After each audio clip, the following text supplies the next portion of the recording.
대강절인 우리가 예수님 오심을 간절히 기다리는 그러한 절기입니다. 기다림은 우리로 하여금 기도하게 합니다. 그리고 그 기다림은 우리를 성숙하게 하지요. 오늘로 대강절 넷째 주일, 마지막 이제 대강절 주일입니다. 내일은 성탄절 기쁨으로 우리가 만나서 예배를 드리게 되지요. 기독교 영성가인 헨리 나우에는 기다림은 우리가 있는 이곳에서 가고자 하는 저곳 사이에 메마른 사막이다, 이런 표현을 했습니다. 과연 그래서 기다림은 기쁨이면서 또한 고통이기도 합니다. 우리 성경을 한번 펼쳐져 있으시지요. 우리 22절에 보면 모세의 법대로 정결 예식의 날이 참에 아기를 데리고 예루살렘에 올라가니, 그렇게 되어 있습니다. 22절에 보면 구약의 그 정결 예식을 따라서 아기 예수를 안고 베들레헴에서 예루살렘 성전으로 요셉과 마리아가 갔습니다. 걸어서는 한 반나절 남짓 걸리는 그런 거리라고 합니다.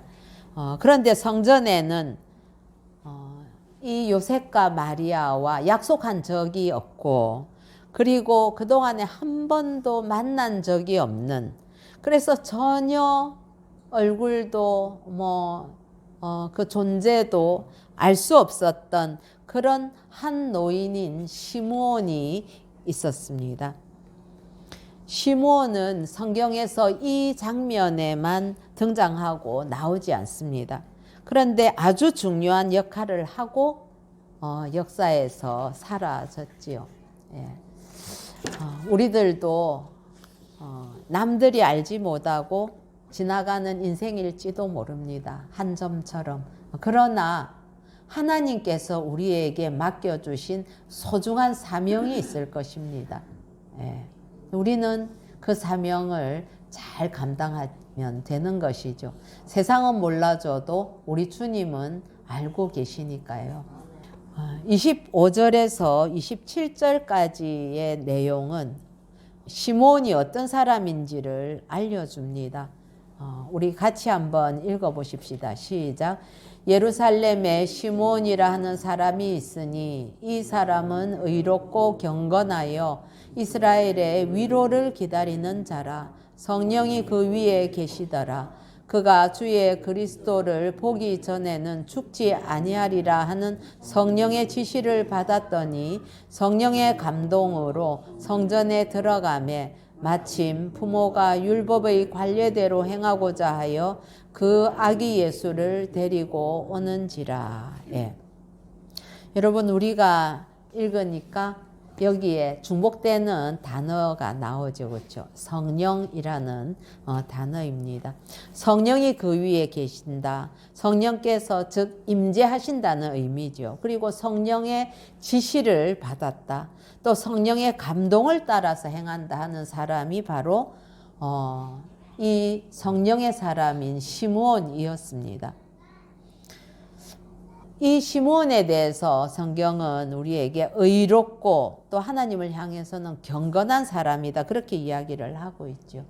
시므온은 나이가 굉장히 많은 사람이었습니다. 그래서 늙어서 거동도 불편하지만은 항상 우리 주님의 임재가 그 할아버지에게서는 떠나지 않았고, 연세가 많으시니까 눈도 어둡고 그리고 귀도 어둡고 그리고 침침하고 하지만은 성령께서 말하여 주시는 음성을 들을 수 있었던 분입니다.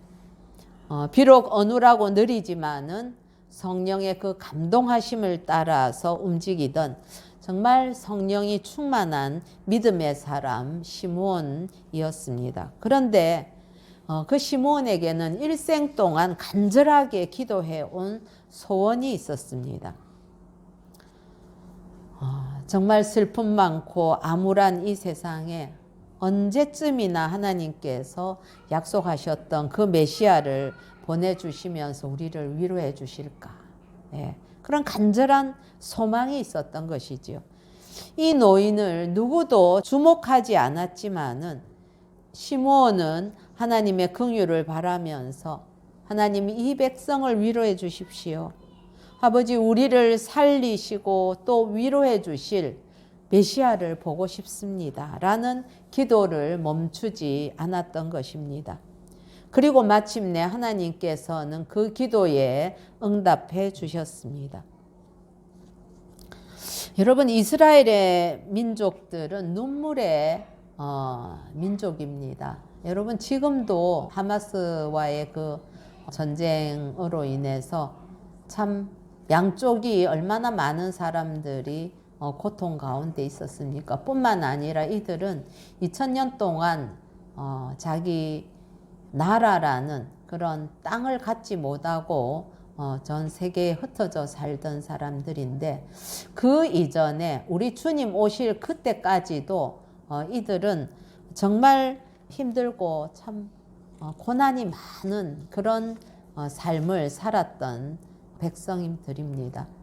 특히 예수님이 오실 그즈음에는 로마의 압제하에 있었는데 이들은 정말 언제쯤이나 우리가 그동안 바벨론 포로도 갔었고 아수르에게 침략도 당해봤고 애굽으로부터도 공격도 당했고 주변에 있는 아람에게도 늘 공격을 당하고 언제나 우리가 평안해질 수 있을까 참 고뇌하면서 간절하게 이들이 갖고 있던 단 한 가지 희망이었던 메시아 구원자가 언제나 오실까 하는 것이 이스라엘 민족의 기도 제목이었지요. 그런 이스라엘 민족을 향해서 하나님께서 내가 내 백성을 위로한다는 약속을 주셨습니다. 여러분 이사야 40장 한번 펴보시겠습니다. 이사야 40장 우리 1절부터 11절까지 교독 한번 해보시겠습니다.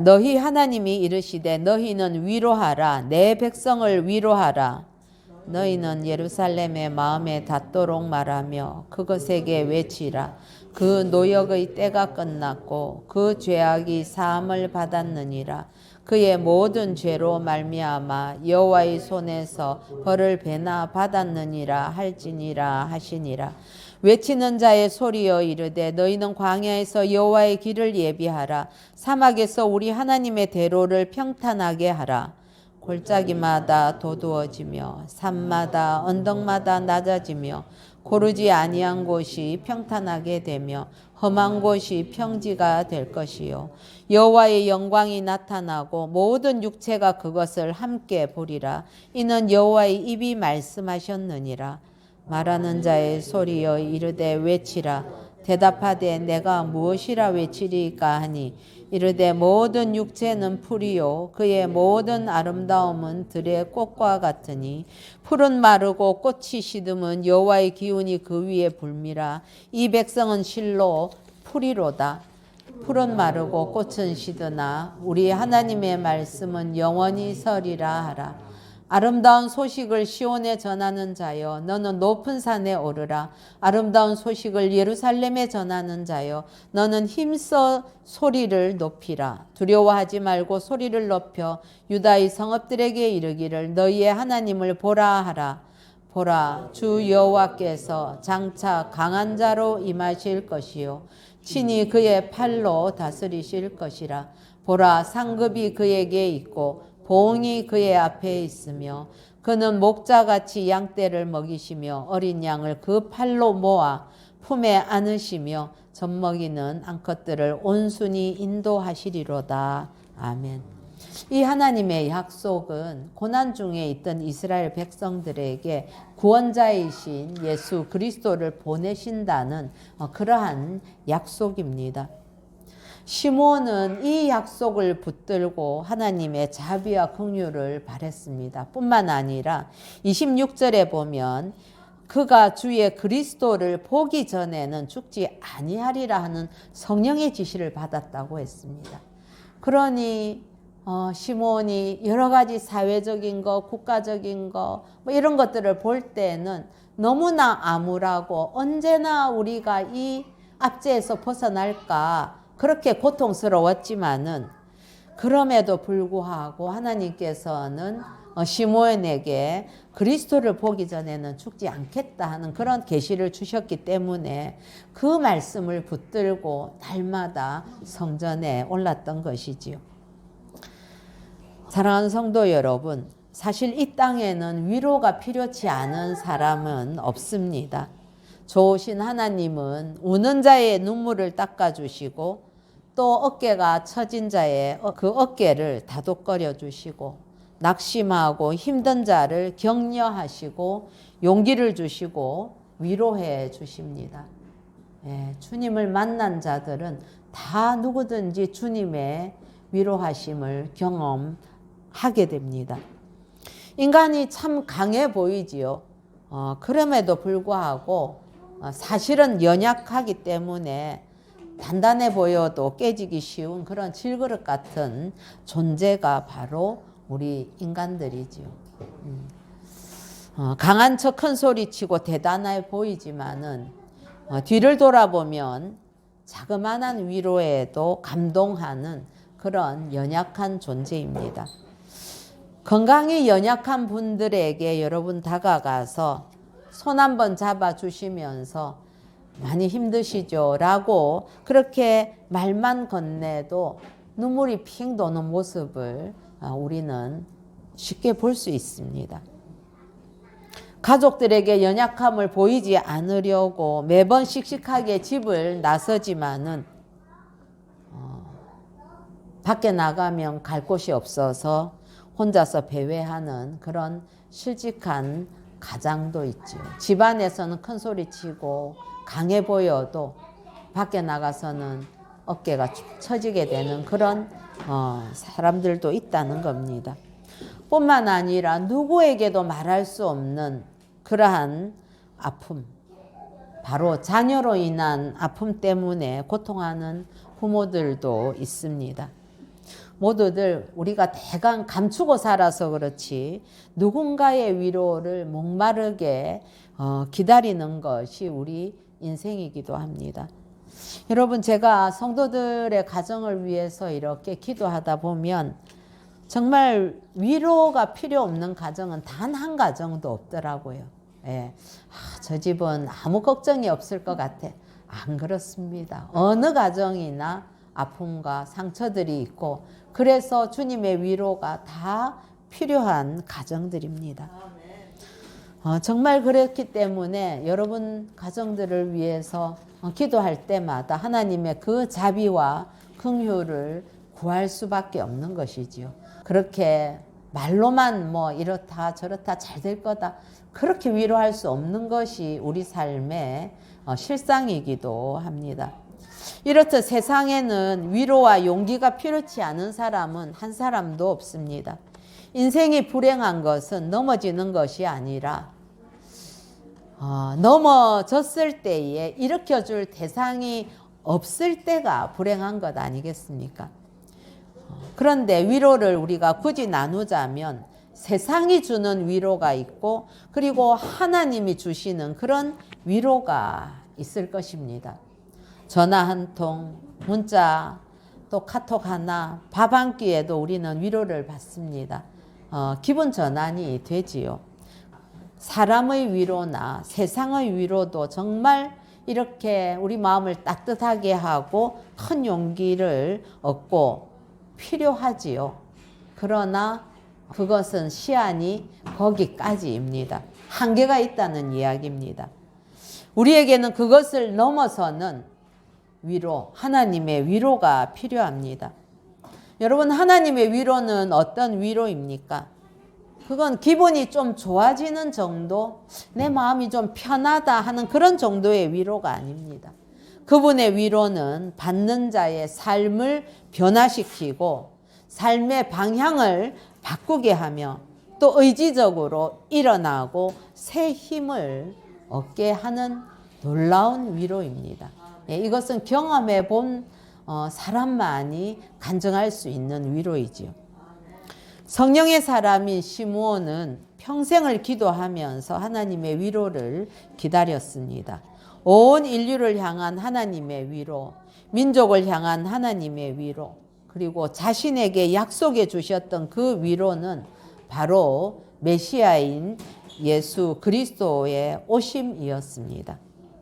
그래서 이 시므온 할아버지는 평생 그 메시아가 오실 것, 내가 내 눈으로 메시아를 보게 될 것, 그 약속을 붙들고 기다렸던 것이지요. 그러던 어느 날 그 순간이 갑자기 다가왔습니다. 성령의 거룩한 역사 속에서 인간적인 그런 약속은 없었지만은 마침 그때에 하나님의 때에 하나님의 독생자 예수 그리스도 그 아기를 시므온의 그 팔에 이렇게 안기게 되는 그때에 시므온은 성령의 감동으로 단박 깨닫게 되었습니다.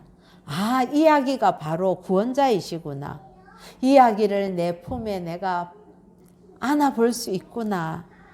얼마나 감격이었을까요? 하나님의 독생자를 안아보는 이 은혜와 영광을 누린 시므온은 진정으로 복이 있는 자였습니다. 이 사람이 아무도 알아주지 아니하고 세상에서는 드러내놓을 것 없는 자였는지도 모르지만은 그러나 예수를 품에 안은 자, 그 사실만큼 복 있는 자가 누가 있겠습니까?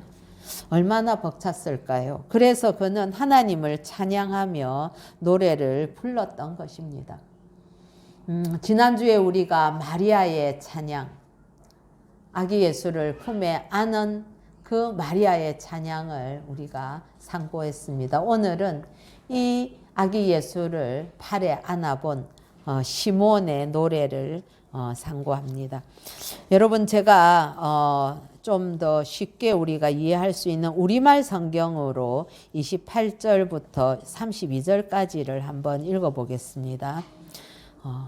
그러자 시므온이 아기를 팔에 안고 하나님을 찬양하며 말했습니다.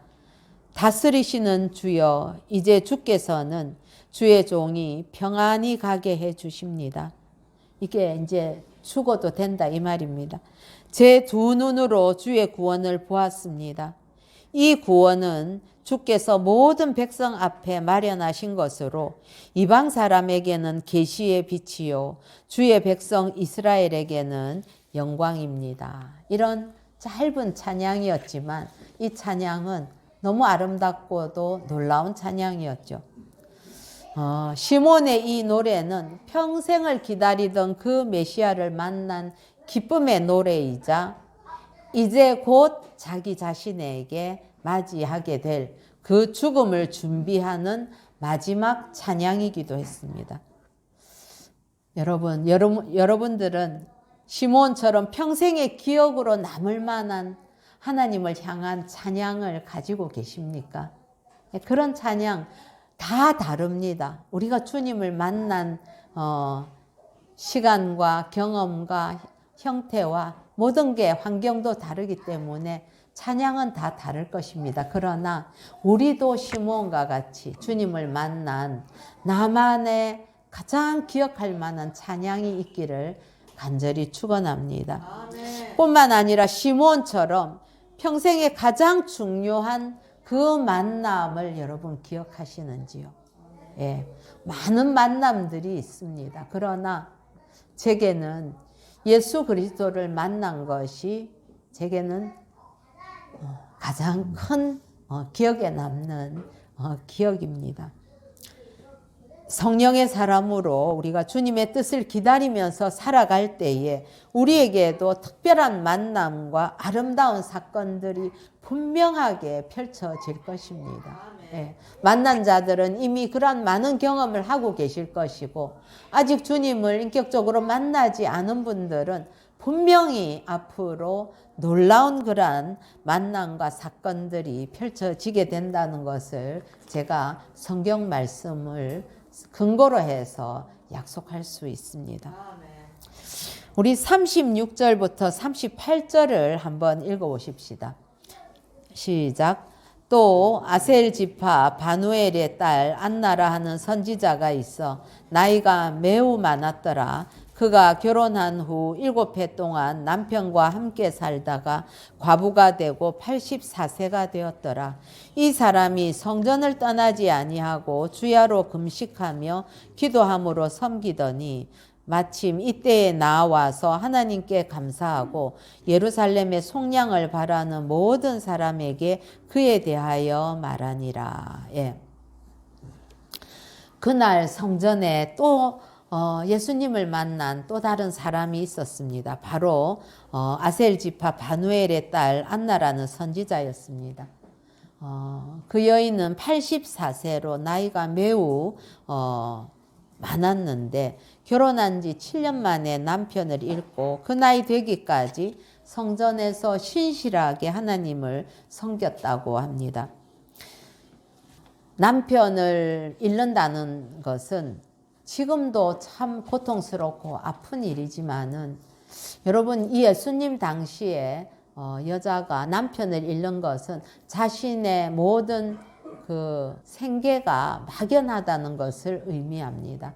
얼마나 그리고 의지할 대상을 잃었으니 그 고통이야 당해보지 않은 사람이 아니면 그 슬픔과 아픔은 이루 말할 수가 없을 것입니다. 그런데 우리가 세상 살다 보면 여러 가지 이런 슬픔과 비극을 당할 수 있지요. 비극을 당하면 하나님을 떠나는 사람이 있는가 하면 오히려 비극을 당했을 때에 고통을 당했을 때 하나님께 더 가까이 나아가는 사람도 있지요. 이 안나는 일찍 과부가 되어서 평생을 홀로 살면서도 오직 하나님만 바라보았던 여인입니다. 그녀는 평소처럼 하나님께 감사하려고 성전에 나왔을 것입니다. 매일매일 그렇게 성전에 나왔던 그 여인은 마침내 평생을 기다렸던 메시아를 눈으로 보게 되는 놀라운 은혜를 잊게 되는 것이지요. 그렇습니다. 사랑하는 성도 여러분, 우리가 어려운 일을 당해도 주님 앞에 나아가십시다. 예. 가정에서도 나아가야 되지만 이 예배의 자리로 날마다 나오십시다. 여러분 가정에서 혼자 기도하는 것과 교회에 나와서 이 기도가 쌓이고 쌓인 이곳에서 우리가 함께 기도하는 것은 많은 차이가 있다고 우리는 다 경험적으로 알고 있습니다. 힘들고 어려운 때일수록 더욱더 더 주님을 의지하고 아버지 집에 나와서 눈물로 기도할 때에 하나님께서 반드시 들으시고 응답하실 것입니다. 네. 사랑하는 성도 여러분, 예수 그리스도 그분은 구원자이자 위로자로 우리 가운데 오셨습니다. 창세 이후에 인간이 범죄로 타락하자 하나님께서는 즉시 구원자를 보내주실 것을 약속하셨습니다. 저는 이 창세기를 읽을 때마다 아담과 하와가 범죄한 이후에 그렇게 하나님께서 즉각적으로 그 가죽으로 이렇게 옷을 짐승의 피를 그 생명을 대신해서 그 가죽을 얻어서 그것으로 아담과 하와를 입히고 그리고 하나님께서 그 원시적인 그 복음이죠. 3장 15절에 그 예수님이 오실 것을 말씀해 주신 것은 얼마나 놀랍고 귀한 소식인지 모릅니다. 정말 그 복음이 우리에게는 위로이고 소망이며 용기가 됩니다. 세상이 어두울수록 시끄러울수록 위로자이신 예수 그리스도 빛으로 오신 주님의 위로를 받기 원하는 함성으로 세상은 가득합니다. 이 대강절의 약속을 따라서 온 세상을 구원할 아기 예수를 품에 안고 평생의 기다림이 이루어져서 참된 하나님의 위로를 받았던 시므온 할아버지와 안나 할머니와 같이 우리 마음속에 우리 주 예수 그리스도를 새롭게 만나면서 다시 오실 우리 주 예수님을 간절히 소망하는 복된 성탄이 되기를 예수님의 이름으로 축복합니다. 그러기 위해서는 우리의 연약함을 감추지 마시기 바랍니다. 힘든 것이 있으면 하나님 앞에 다 내어놓으세요. 하나님 앞에 그 힘든 것 가지고 오세요. 기도하시면 하나님께서 들으시고 응답하십니다. 내 안에 있는 것, 내 것을 다 비워 놓을 때에 내 경험, 내 지식, 내 선입견, 내 판단 모든 것 다 비워 놓을 때에 하나님의 그 긍휼하심을 힘입을 공간이 내 안에 생기게 되는 것입니다. 욕심을 부리면서 살 때, 내 안에 나로 가득할 때는 우리 주님이 들어오셔서 거할 공간이 없어지게 되는 것이지요. 아니, 때로 내 안에 계시면서도 어쩌면 주님이 우리를 향해서 마음껏 말씀하실 수 있는 환경이 안 되는 것도 사실입니다. 사랑하는 성도 여러분, 우리의 연약함을 겸손히 인정하시고 교만을 버리고 주님 앞에 정결함으로 간절함으로 서시기를 바랍니다. 하나님은 우리의 그 어둡고 힘든 삶 속에 위로자이자 구원자이신 예수 그리스도를 보내주셨습니다. 그분과 함께 거하고 그분의 음성을 들으면서 그분의 그 감동하심을 따라 사시는 시므온과 같은 저와 여러분이 되시기를 우리 주 예수님의 이름으로 축복합니다.